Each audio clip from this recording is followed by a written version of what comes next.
Welcome to the What I Wish I Knew After Pregnancy Loss podcast. I am your host, Sharna Southan. I am an angel mum, a rainbow mum, a pregnancy loss practitioner, and trauma-informed coach. I created the Institute of Healing Through Pregnancy Loss out of my own experience with loss in the hopes to provide understanding and healing, educating people on pregnancy loss, and creating more women or men in trained support roles.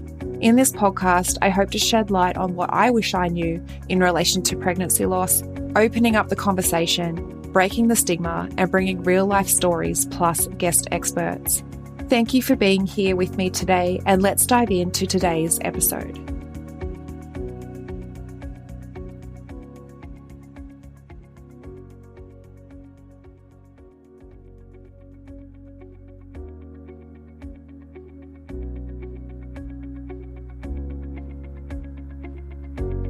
One in 4 pregnancies will result in miscarriage.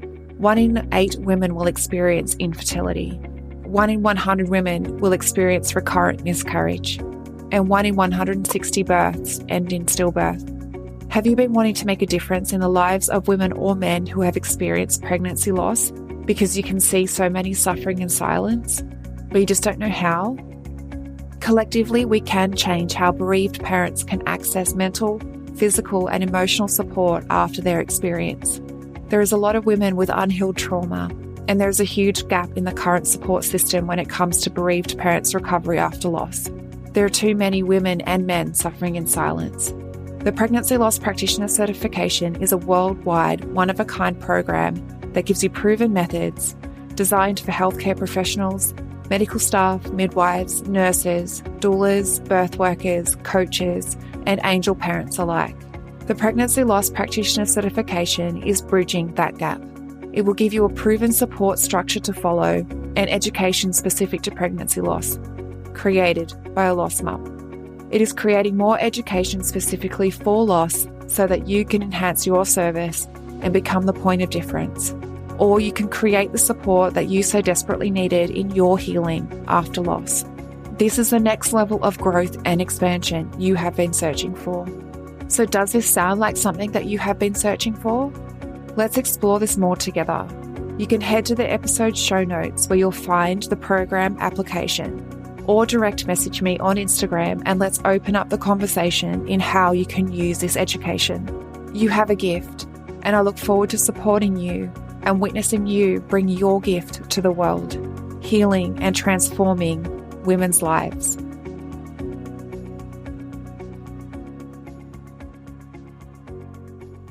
Hello, beautiful souls. Sharna with you today. Today I want to talk to you about, essentially when the GP tells you it's okay to try again after loss.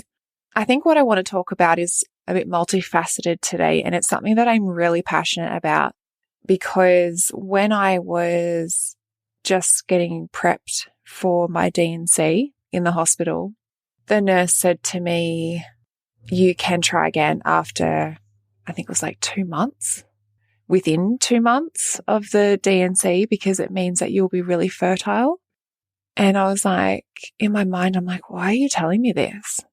Do you know why I'm going in for this procedure? Do you know what I'm going in for? Like, why do you think that this is an okay thing for you to be telling me right now? And I sort of, between that experience and, going back to the GP and asking, when it's okay to try again, I've been noticing, it's a common thread between all of us lost mums because, when do you try again? Because it's such an uncharted territory that you're navigating. You don't know when it's okay and, when to start trying again. So there's a lot that actually comes into it because, obviously you're grieving, your partner's also grieving. And I have seen a lot of relationships really struggle in terms of, the woman wanting to try again and the man isn't ready. There's been a lot of, it's like a wedge that gets put in between the couple, and it often ends up in a lot of misunderstanding, the woman feeling rejected, sexually, the man also feeling rejected. And it can lead to some really, horrible, things that are happening within the couple as well. And, for me, there was absolutely no way that I would have been ready to try again after, a month or 2 months. Mentally, there was no way that I could go down that path to face, if I was going to fall pregnant, if I would lose it again. I needed to know that I was in the right mindset to be able to cope with that if that was going to happen. But if you go back to a GP, if you organize a follow-up appointment, because generally there's no offer of follow-up support after loss. So if you're the one that's organizing a follow-up appointment and you're wanting to know when to try again, more often than not, a GP will tell you just wait for your first period or wait for 2 proper cycles and then you can try again. And for me, and this is why I'm so passionate about this, because I know that the trauma of that experience, the trauma of our loss is held in our body. And mentally, we might feel we are okay to try again. But physically, our body has a different story. And you'd want to really be sure, if you're going to be trying again, that both yourself and your partner has had the opportunity to grieve. Because going into a subsequent pregnancy after loss is hard. And it's hard when you've done the work. And it's hard when even your partner has done the work, because the fear is always there. The memory of what happened prior is always there.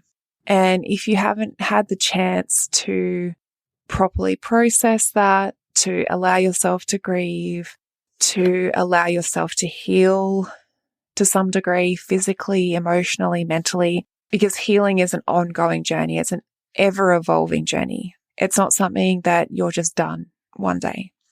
But, it's something that it is an important part of your, questioning process of when you should try again after loss. How do you feel emotionally? How do you feel mentally? How do you feel physically? It's not just that you have a healthy period after loss. How are you emotionally? How is your body coping? How are you coping, mentally as well? Because it all plays a part. Our mind and our body are in constant communication. So there's no magic pill to just go, yes, okay, yep, you can try again.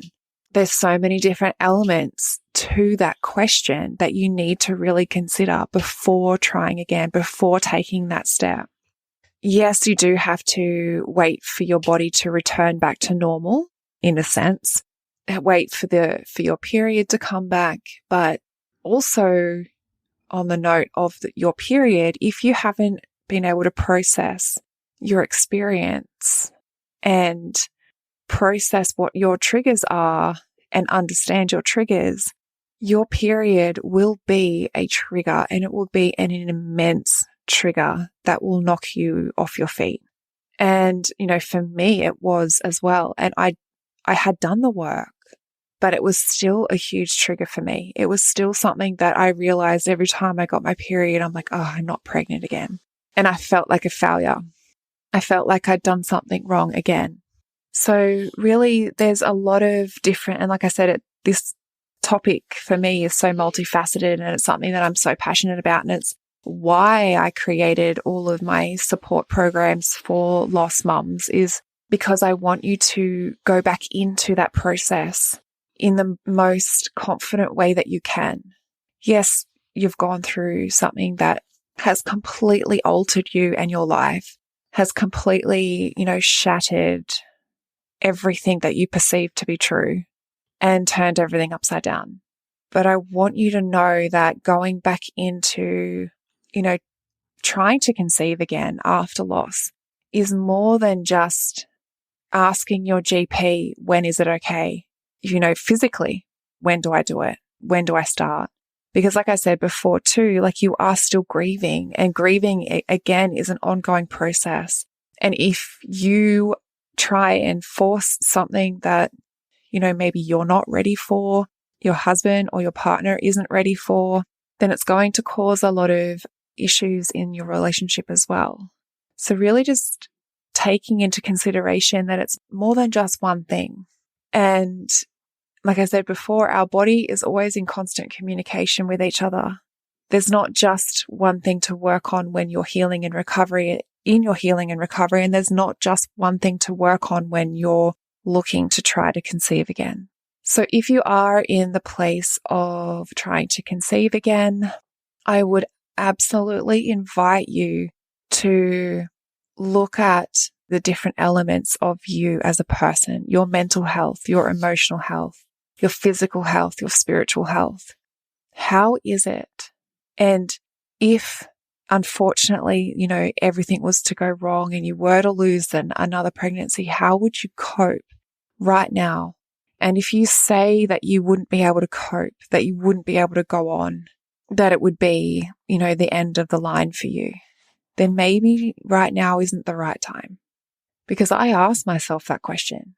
I asked myself, if I was to go through this again, if it was to end, the same way in terms of just losing my baby, how would I cope? And my honest answer to myself at that point was, it would be hard. Like I would struggle. It would be shit. It would break my heart all over again. I would be in absolute pain, but I would be okay because I know how to get myself out of there. I know how to support myself, to nurture myself out of that place. And I really invite you to be honest with yourself right now too. If you are looking at trying again, think of it more than just a physical experience. It's a holistic experience. It's you as a whole being. And how are you as a whole being? I really do hope that you were able to find some value in this episode. If you did, I would love to hear your thoughts and leave a review on Apple Podcasts. And I would look forward to supporting you on the next episode. Thank you for listening in with me today. I hope you found this episode helpful. If you did, I would absolutely love to hear from you. Take a screenshot of this episode, share it to social media, and tag me at instituteofhealing_PL. I love seeing what is resonating with you right now. If you want to chat further, I invite you to connect with me through Instagram. Head over and follow my Instagram account, send me a DM, and let's open the communication. If you want to know more about how you can be the support for others, head to the show notes and fill out the application form for the Pregnancy Loss Practitioner certification. I want to also note here that what I share within the episodes is not medical advice. If you need further support, please consult your doctor. Thank you again. Much love to you. Be gentle with yourself, and I look forward to supporting you on the next episode.